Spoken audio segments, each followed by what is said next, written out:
Now, with everything that you've been through, what have been the toughest times?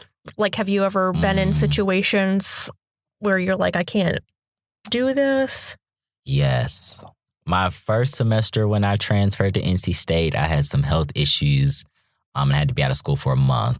And at that point, I was like, I just got here. Yeah. I literally been on campus maybe a month, and when I started having issues, and at that point I was like, I don't know what I'm going to do, but I somehow made it through that first year, and I did pretty good that first year, surprisingly. But it was actually my junior year at State when I don't know what was going on. My grandmother, she wasn't doing well with her health, and I was taking some pretty tough classes and still was trying to navigate my way through this place. You know, my first year, I had been through that health thing, so I wasn't very familiar. I didn't have a chance to do a lot on campus my first year. So by the time I got to my second year, I'm like, yeah, I'm ready to jump into it. But I jumped into it not knowing what I was really getting myself into, So I felt like I was drowning, and then dealing with my grandmother's health issues. Me and my grandmother are really close. She's helped me get a lot of things in life, and just dealing with that issue. And then at the time, I was also trying to figure out, do I really want to go to medical school? Like, I'm discovering all of this great science around here. Is medical school something I really want to do when there's so many opportunities out here? And the only way I could find that out was by trying different stuff. I've tried biostatistics, I've tried biomath, I've tried bioprocessing, bioengineering. I've tried those. And all of those were like a no. They were like a no. And I'm like, yeah, okay, you know what? Medicine is it. And it took me up until my senior year to finally be comfortable being on this campus, to be comfortable with approaching professors, going to the resources that I needed. It took a whole 3 years. And my senior year was my best year in school, period. Like, I wasn't stressed out. I had some tough classes, but I loved them. I loved the information I was learning. I loved my professors. And I started doing research on campus. And that was probably the biggest motivation factor of it all. Not only learning about this stuff in the classroom, but then going to go apply it in the research. And I think that's what contributed to my success my senior year the most. So what was the difference between junior and senior year? I mean, did your gram get better, or did you figure out how to, because that's tough to have, I don't know what I want to do. Mm-hmm. My gram is sick and there's nothing I can do about that. Mm-hmm. And I'm taking extremely hard classes. And so you're trying to manage all three of those at the same time. So it's like, how do you do that? Right. How do you do? What was different? Junior year, I feel like I was in a dark place. I just wasn't happy. And I've had advisors. I remember there was one point I was a college ambassador, and we were having a meeting, and I just came and sat down, and I was just so miserable. And my advisor came up to me. She was like, "Are you okay?" And I was just like, I was like, I don't know. I don't know. I'm frustrated. I feel like I'm putting all this time into my classes, but I'm not seeing it in my grades. And it was just a very emotional time, and I didn't know how to handle it. Mm-hmm. But then that summer, that's when I tried biomathematics, and I got to work with honeybees. And I got to spend a lot of time outside, and I was in a lot of uncomfortable situations. Not bad uncomfortable, but just uncomfortable. Like, I've never done this before. I've never worked with honeybees. I've never worked with biomathematics before. What am I getting myself into? No, I remember you sent me the pictures of you and the beekeeper's outfits. I was like, what am I doing? What am I doing? I was like, Jamal. Right. Everybody was like, are you okay? You want to go to medical school? I'm like, yeah, guys, I just need a break. And honestly, this is just another story. That junior year, right, I was going through some deep stuff. And my first year when I got to NC State, I was prepared for the summer. I heard about the summer program. I applied in February or March. I knew what I was doing by March, April. Like, everything was set. Junior year, it was coming April, May. I had no idea what I was doing. My grades at that point were crap. I was like, nobody's going to let me in anywhere. Like, what am I going to do? I don't want to go home. Like, that was not an option. I was like, I can't go home. I couldn't imagine spending a summer at home not doing anything. That's probably that probably would have killed me, okay, honestly. So again, it's those resources. At the time, I was in a biomathematics class, and we were almost near, I think we had maybe like 3 weeks before the end of the semester. And my professor told me that there was originally an undergraduate biomathematics program that, and I wasn't really interested at the time when we first heard about it earlier in the year, because I was like, oh, I'll be doing something, related to medicine or something, so I won't worry about that. Psych. Joke. So when he brought it up again, right? About that. He brought it up again, but this time they were starting a different group. So I was like, okay. At this point, I was like, you know what? I'm desperate. Like, I have nothing to do this summer. Let me see, if this is something I could do. So I asked him about it. He's like, yeah. And basically, it was a very small class, this class. I think we had maybe 9 to 10 students in this biomath class, because it was a upper level math class. So I'm like, okay, well, this is really the only opportunity that I have. And by this point, I was still trying to deal with my grandmother. And I didn't really want to go anywhere too far because I felt bad for leaving her. I felt like I needed to be there with her. And it was just a lot of emotional pressure at that point. So I was like, you know what? I'm going to just stay close. So I was like, okay, I'm going to do it. So at that time, they would pay for a stipend, but you did have to find your own housing. So I was like, okay, so they told me how much money I was going to get. So I started working on everything. And then somehow I ended up speaking with the lady who was over the program. She was like, yeah, so we're actually not going to be able to give you all the money that we said we would. And I'm like, what? No, I remember that. You remember that, right? Yeah, you were having a breakdown. I was like, what am I going to do? I'm like, the amount of money that they were going to give me was basically going to be the amount of housing. So I wasn't going to be able to eat. Like, there was nothing I was going to be able to do. So I went in the TRIO office. I was breaking down, y'all. Like, I didn't know what I was going to do. So having those advisors, people you trust, people who know your genuine interests, people who know your story. I had somebody in the TRIO office told me, you know what? You say yes, we will make sure you have housing. We will make sure you have food. We will make sure you're taken care of. And I've never had anybody tell me that before, okay? When I heard that, I almost started crying just when I heard it. I'm like, wow, like, you guys are willing to do that for me. Like, for me. Out of all the students here, you're willing to do that for me. But when it came down to it, I spoke with my professor, who actually, he was in charge of the budget. He was the one that got the grant to give to the students. He was like, you know what? Don't worry about that. We're going to give you, what we promise you, you're going to get this money. So it ended up working out in the end. And it turned out to be a great summer. Like, I had a lot of fun working with bees. I learned so much information.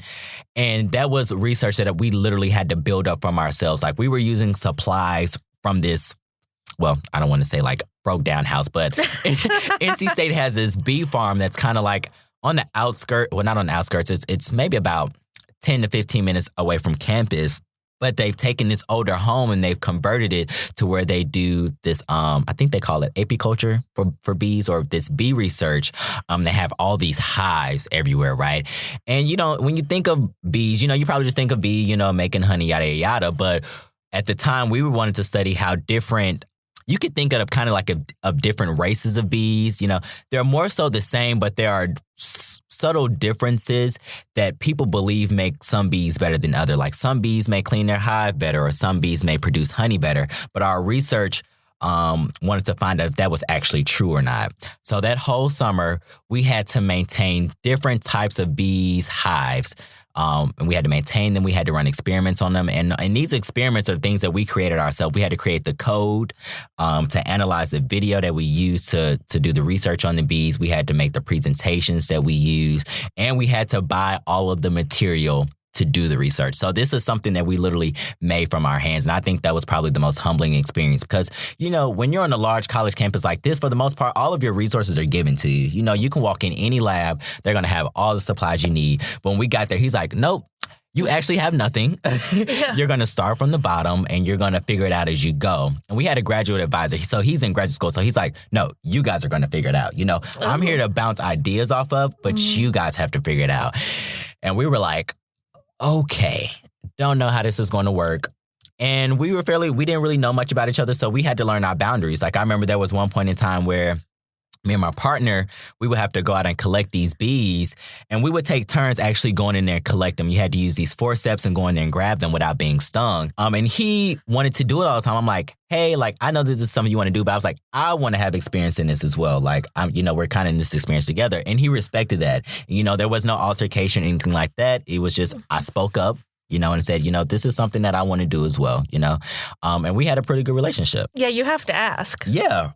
I mean, they can't even say no to you if you don't even ask. Right. So I'm like, what do I have to lose? Mm-hmm. So, but after that summer, I don't know if it was just the experience in itself, but I felt different. I felt like I could pretty much do anything at that point. I spent the whole summer working outside Monday through Thursday, 8 to 10 hours a day, doing my own research. Like, this is my own research. So when senior year got around, again, I was doing research on campus at that point. I had the opportunity to work on 2 different research projects. I was taking classes that I really, really loved. I got more into neurobiology, endocrinology, things like that. And I had a really great support system. Trio was great. I had a great advisor. I had a great group of friends. We all went to the library and studied together. When we were in the library, we wrote down everything we needed to do on the whiteboard, and we held each other accountable. So if we were sitting over there talking, we were like, wait, did you read all those 50 pages yet? Like, I know we having a good convo, but did you read that? Did you read that yet? Yeah, put your phone down. Right, exactly. That's what it was. And that got us through that last year. Man, senior year was great. So, I mean, I think that's the thing. Like your senior year, who you were a senior year, what would you have told you your junior year? Ooh. Or even now, told myself. Yeah. Like, what advice would you give to junior year, Jamal? I would say talk to people. I think during that time, I didn't speak to anybody. And that's still honestly something that I'm struggling with, is being open. For a long time, I grew up, I didn't really speak to people. I didn't speak to people about how I felt, more so because I was a closed person. There were things that I went through that I didn't think anybody else would understand, just being in my environment. So then once I actually finally started talking to people, I'm like, you know what, this really isn't that bad, People, or at least when you have the right people, you have people who you feel like aren't judging you and they're actually listening to you, it makes a big difference. So that's one advice I would tell. I was like, you know what? Find somebody who you can talk to and actually talk to them. Don't be afraid to cry. Guys can cry. Guys can have emotions. Guys go through turmoil. They go through all of that. Don't be afraid to experience that and embrace it, because that's the only way you can get the best experience out of this. Right. Like, you're not supposed to always be okay. Right. I mean, that's why Trio is there. Yes. And that's what I thought. Because bad things happen. Yeah. And it's like, oh, well, you have to be okay with it. Like, you got to be strong. And it's like, no, you don't. Like, you can cry. You can be afraid. You can freak out. And college is hard. It is. And trying to figure out what to do with the rest of your life is hard. It is. And then college is expensive. Yes. I mean, all the things that financial aid doesn't even having cover. on-campus jobs. People have to do a lot of different things to make it through. Mm-hmm. And then that's the thing, like, you don't even know it, right? You have so many people you're in classes with. They can have 2 or 3 jobs, could have a kid, but you would never know, because guess what? You see them in the library just as much as you are. You see them in your classes just as much as you are. Well, and I think that's the thing, too, is that with nationally, low-income first-generation college students only have a 10% graduation rate. Wow. So it is hard. 10% graduation 10%. rate? And do you know what the percentage of people who reach the summit of Mount Everest is? What? 50% of those who try make it. Wow. So, I mean, for you to graduate college as a low-income first-generation student, really beat the odds. Yeah. Like, you've beaten more odds than the people who've climbed Mount Everest. That is crazy. Yeah. So, I mean, I think that's the thing is, like, yeah, it's really, really hard, but you're still here. So that means you can do it. You can do it. Right. And I think that's an important message for people. I even tell my family, a lot of my family didn't go to college. When I tell them, I'm like, you all, college is hard, but it's not as hard as a lot of things that you all have to deal with outside of here. Okay. So I'm like, if you can deal with those things in your real life, you can get through college. You really can. you can you deal with things in life. You can get through college. Again, if you have that support system, and I know that that's easier said than done to get that support system, but again, putting yourself out there into those situations so you can find those right people, because they're out there. Don't ever believe that there's somebody out there who doesn't care about your story, okay? There's somebody out there who cares about your story and who understands your story. So just finding those people and connecting with them, like you said, could be make or break. Make a break. Like if I wouldn't have found my friends and found Trent, who knows, honestly, where I would have been. I could have still been a lost college student right now. We're trying to graduate. You're number 8. Right. You're number 8. Signing off on all these loans. Like that could have been me. Yeah, but it works out, And even if you take a different path, so you didn't go straight to medical school. Yeah. So where are you now? So right now, I work at a hospital. I'm a clinical research coordinator. Most of my clinical research deals with the cardiovascular system. So I work with a team of cardiologists, interventional cardiologists, cardiothoracic surgeons, and vascular surgeons. And I help them run their research studies. And again, I would have never thought this would have happened, right? I'm going into college, like you're going to go to med school, like that's you got that. But actually it was during junior year when I was going through that rough point, I was like, I can't go straight to school. Like I just mentally can't do it right now. But this is just me. I really do believe like things happen for a reason. Like I experienced that and I went through all of that. And if I wouldn't have went through those experiences, I probably wouldn't have taken that year. If everything went real well, I would have went straight to med school, and I wouldn't have been able to have this great experience or meet some of the great people that I have met. But yeah, right now I'm a research coordinator and, I'm still striving for that dream to go to medical school, hopefully next year if all things go well. But yeah, you don't have to take the direct route, It's your timeline, it's your path. You do whatever makes you happy. And you don't have to compare your timeline to someone else's timeline, Do you?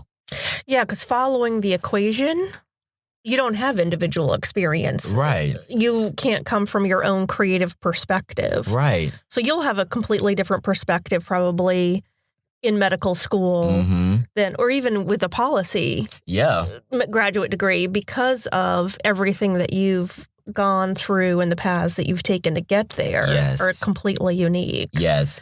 And even for people that go, like if your brothers, you go through the same exact experience, it doesn't mean that you all experience that the same. Everybody has their own story. And I think it's really important to know your story and to...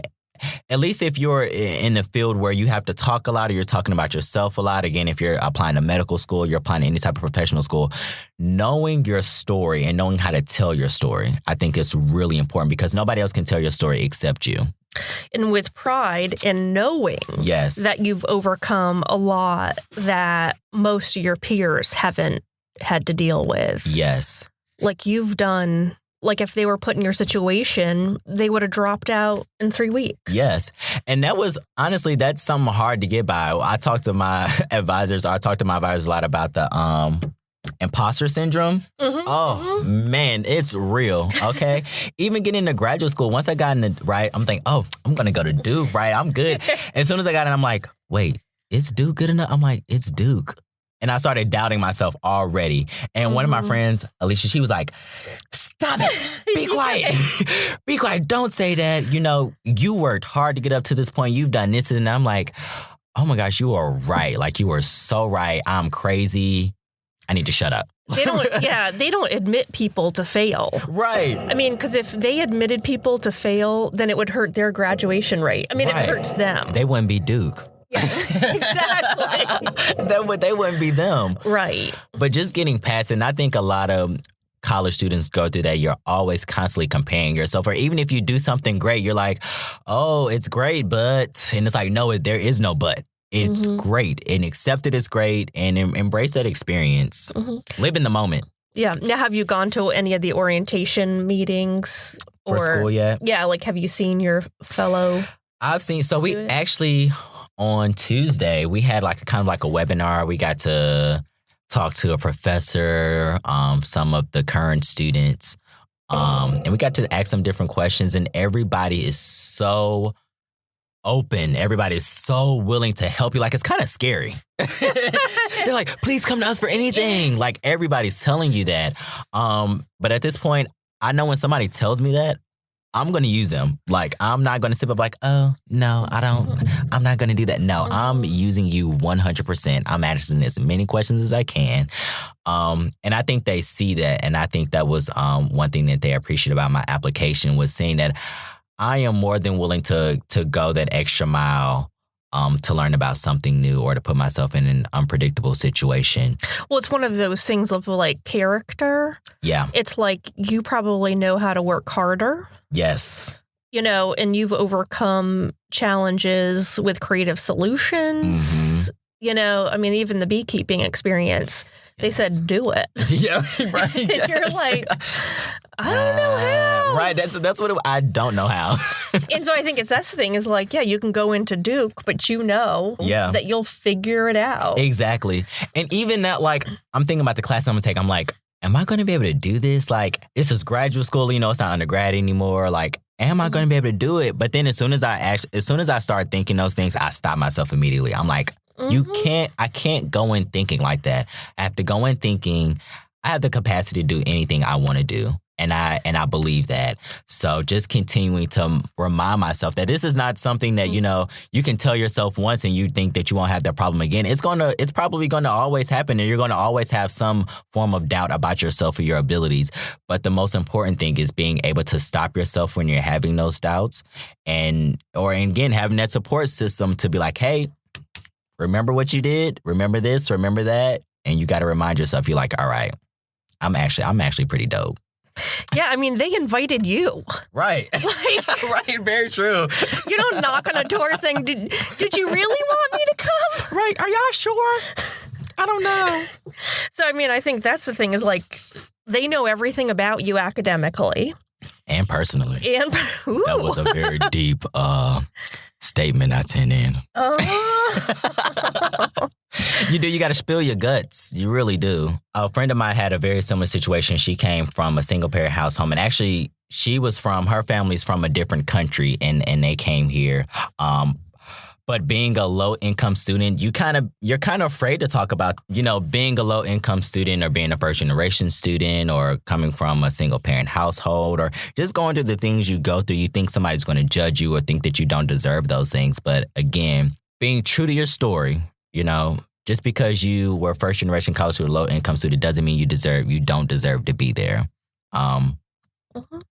So don't be afraid to talk about those things. Again, if you think about it, it's not just about you. If you really want to make an impact in the world, you know, regardless of what you're doing, accounting or research or medicine, I would hope that your goal is to bring the next generation of whatever you're doing there. And the only way you can do that is by talking to them and letting them know your experiences. Because, of course, people go through the same things, and we need to see people from low-income families or from first-generation students. We need to see them in those positions because if not, then, I mean, you may know it's feasible, but then if you don't see it, I mean, you know, how real is it actually? Yeah, there's a quote. It says, the poor aren't needy, they're needed. Yes. Ooh. And that's, yeah, and so that needed part is...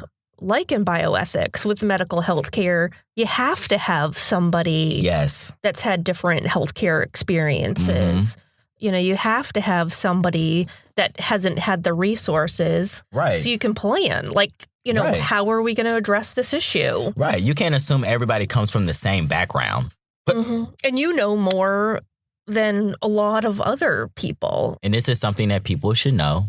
Again, because it's a part of my story and it's a part of who you are. One other reason I think knowing your story and at least telling your story is really important because it also comes down to a level of respect or that human experience.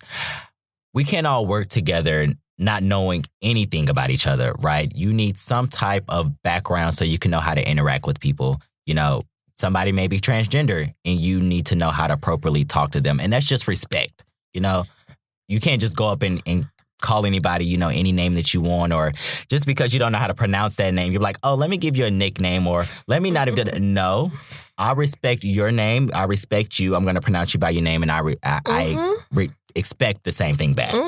No, for sure. Yeah, because you, with the marginalized population, say with transgender, you know, different names from different countries when we're so like American-born focused here. it's like, making your place, making room for yourself. Yes. And that's what you feel like you're doing. Like you literally have to dig out a spot for yourself. And even then, you still feel inadequate, but you're happy you're there. So you're like, okay, you know what? I made it here. That should be enough, right? No, it's not enough. It's not enough. At least for me, we need to be equal. Like that's what we should be striving for. Mm-hmm. Now, we haven't talked about race because you're African American male. How has race, do you think, played into all of this?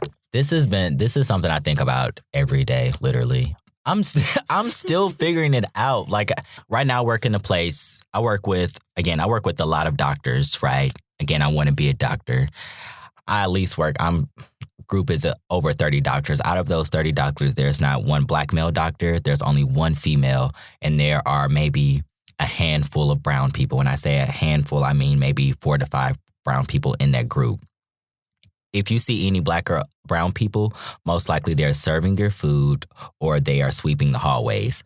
And to me, that's alarming because you have people walking in these facilities every day who come from different backgrounds, yet they don't see anybody that looks like them that's actually treating them. And to some, that may not be a big deal. They're like, well, at least they're getting treated. But it's not really about that. It's about being representative. And your health is so intimate. Yes, it's very intimate, right? And if you have people who can't even respect you, like, look, people can't even get your name right. It kind of makes me think, well, what else would they disrespect about you, right? They can't even get your name right, right? Yeah. They're like, I don't want to call you that. So I don't know. I think that's one reason why I also want to go back to school. Being at Duke, they'll allow me to take a lot of different classes. So I want to learn more about, race and how that plays in society. But just being an African-American male, it's interesting. I work with all different type of patients, and there have been some moments where I was uncomfortable, and I'm like, am I uncomfortable because I'm an African-American, or am I just uncomfortable because this is an uncomfortable situation? Or, when I'm meeting people, and I work with an older population. Most of my patients are over the age of 60.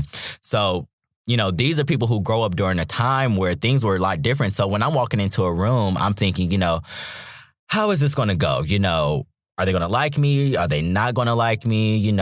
I've had some moments where I've had patients that have just cussed me out. And I'm like, okay, I don't know if you're cussing me out because you're upset with this situation or you just don't like me.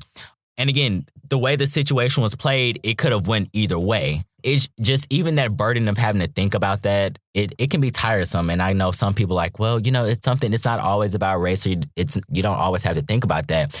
Well, it's easier said than done. If you're interacting with people who don't look like you, who may not know your background. And essentially in an age now where people really don't like talking about race. So if something does come out, it's like, well, who's going to talk about it? Are you going to say something about it? No, I'm not saying nothing about it. I don't want to lose my job, or I don't want to do something like that. So then just finding those boundaries, you're coming into the workplace, what can you say? What can't you say? What should be said? What I guess shouldn't be said. So I'm navigating through that now. I've only been in the workforce for about 2 years. And for me, it's pretty hard. I've learned that over these 2 years, I've become a very vocal person. And I think that's just a part of me becoming me, realizing that I shouldn't be ashamed I shouldn't be ashamed of who I am or where I've come from. And at the same time, you should respect me for those exact reasons. I respect you for who you are and what you bring to this team. And you should do the same. We all are in this society. We're all a part of a team. We all play specific roles. I respect you for what you do, and you should respect me for what I do. I mean, I think that's a huge thing of saying I'm worthy of respect, and I'm worthy of respect in the workplace, even though I'm new. Right. Maybe for you that's only been because you've said in the lab, people have been there for years and years. Yes, years. So you're one of the newbies. Yeah. And young at that. Again, a lot of people I work with, they're, I would say, in their 40s to 50s. So we're two very different generations, grew up in very different times, and just trying to communicate sometimes is very interesting. It's hard being in a place that's strictly professional, because there are certain questions that I want to ask. I work with these doctors. Of course, I'm like, well, you being a doctor, you working with these different populations, what have you experienced? What have you seen? But it's like, can I ask those questions? Is that appropriate? Is it not appropriate? And I mean, I think that it should be appropriate, right? You're working with these people. You see them every day, if not every day. And like you said, your health care is very intimate. And I've met some great doctors who spend time with their patients in rooms. And I've seen doctors who spend 5 minutes in the room. And you have the patients coming out complaining, they've only answered one of my questions, or I didn't even get to answer them. They didn't get to answer my questions. So I don't know. It's interesting, and I'm learning. But I think that's great that you're able to advocate for yourself or ask for clarification. Yes. Not assuming I'm supposed to know what they just said, right, or I'm supposed to know how to respond to that. It's like, no, I don't understand. Right. What did you mean? I don't know. Don't ask me. Or I feel like if I do, answers am I being aggressive? Am I being too aggressive? I don't want to come up. Well, it's a dance. I don't think anybody knows. Okay, good. Yeah. I mean, you can read books about it, right. How to manage the workplace. But I mean, that's a whole other beast then, too, of your role within the workplace. Mm-hmm. Just like how where you fit in on campus. Now, where do I fit in in the this workplace? Organization. Mm-hmm. But that's the thing is if you are successful at it in undergrad, then you're more likely to be successful at it in the workplace. Yes. For sure. I would definitely say networking on campus or not being afraid to approach people has helped.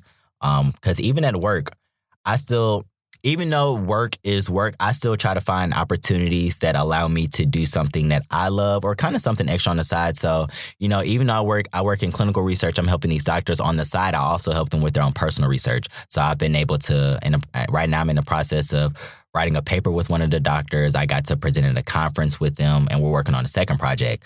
So that's something that's outside of my normal job duties. And I think, and that's one thing I do like about where I work at is that they understand, you're a student or, you want to go to medical school and they work in research. So why not, use this opportunity to gain more experience? And they were just like you.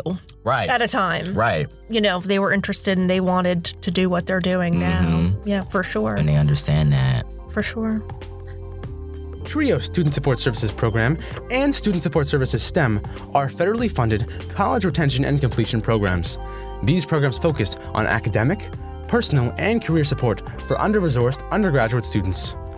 At TRIO SSS and SSS STEM, our goal is helping our students reach their goals. We are currently accepting new students to our program. Apply today. Go to www.ncsu.edu to learn more about student support services at NC State.